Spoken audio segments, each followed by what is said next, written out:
Welcome. In today's quick guide, I'll show you exactly how to enable animated emoji on the Telegram app on your PC using the latest update. If you've noticed that your emojis look a bit static or you just want to make your chats more fun and expressive, this setting is definitely worth turning on. The good news is, it only takes a few clicks. Let's get started. First, go ahead and open your Telegram app on your computer.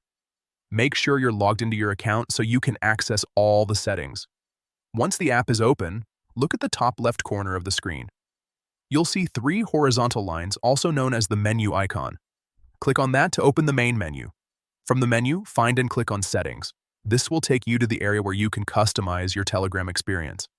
Inside Settings, scroll down a bit until you find the option labeled Battery and Animations.